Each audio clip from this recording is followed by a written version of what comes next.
Isang mapagpalang gabi po sa bawat isa sa atin, mga kapatid at mga kaibigan, na patuloy na nakikinig, nagbabasa at nag-aaral ng salita ng Diyos. Lagi po nating tandaan na sinabi ng ating Panginoong Hesus, bagkus na lalong mapapalad ang nangakikinig ng salita ng Diyos at ito'y ginaganap. James chapter 1 verse 22, datapwat maging tagatupad kayo ng salita at huwag tagapakinig lamang. Sa oras na ito ating pong pag-aaralan ang topic na pinamagatang mga ilang kapakipakinabang na produkto ng pag-aaral ng salita ng Diyos. Mahalaga na malaman at maunawaan natin ang mga ilang beneficial products of studying God's Word. Aralin natin ang una. Una, it gives divine direction and guidance. Ang banal na kasulatan ang magbibigay sa atin ng tamang direksyon at patnubay kung paano tayo makakalakad, makakapamungay sa sanlibutan ito na naaayon sa katwiran at kalooban ng Diyos.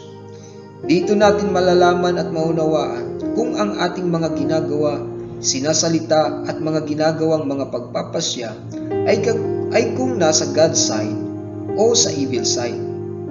It gives us divine direction and guidance to be on God's side. Ang salita mo'y ilawan sa aking mga paa at liwanag sa aking landas. Pangalawang benepisyo, it provides spiritual cleansing. Bilang mga tao, dapat alam natin at naunawaan na tayo ay mga makasalanan. Sa pamamagitan ng salita ng Diyos na ating napakikinggan, ay nahayag ang iba't ibang uri ng kasalanan na ating nagagawa, na noong unay hindi natin lubusang maunawaan. At sa kapangyarihan at biyaya ng salita ng Diyos, ang mga kasalanan ito ay ating napagtatagumpayan. Sa aklat ng Juan Kabanata 15, talatang 3, sinabi ni Jesus sa kanyang mga alagad na lagi niyang kasama, kayo'y malilinis na sa pamamagitan ng salita na sa inyo'y aking sinalita. Pangatlong benepisyo, it imparts spiritual freedom and liberty. Ang banal na kasulatan ay nagbibigay sa tao ng tamang kaalaman at unawa kung paano ang isang tao ay makakalaya sa pagkaalipin o gapos ng kasalanan.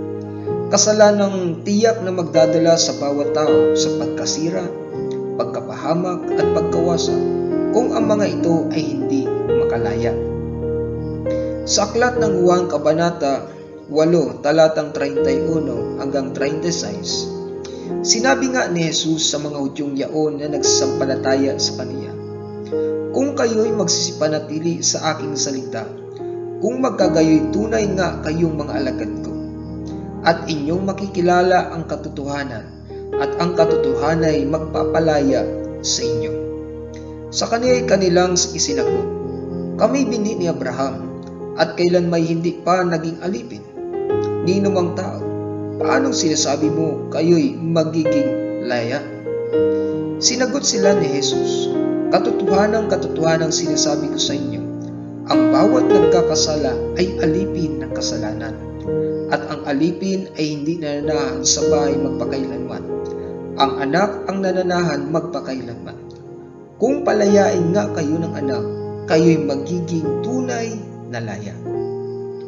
Sa talatang ito, binibigyan diin na tanging ang Panginoong Hesus ang makapagpapalaya sa isang tao sa gapos ng kasalanan. Pang-apat na benepisyo, it establishes a protective safeguard against sin. Ang salita ng Diyos ay mag-iingat sa atin upang ilayo tayo, paalalahanan tayo sa iba't ibang uri ng kasalanan na nasa paligid natin. Kaya't marapat lamang natin itong pakaingatan sa ating mga puso. Sa aklat ng mga awit, Kabanata 119, talatang 9 hanggang 11, sa paano lilinisin ng isang binata ang kanyang daan? Sa pagdinig doon ayon sa iyong salita. Hinanap kita ng aking buong puso. o huwag nawa akong malis sa iyong mga utos. Ang salita mo'y aking iningatan sa aking puso, upang huwag akong magkasala laban sa iyo.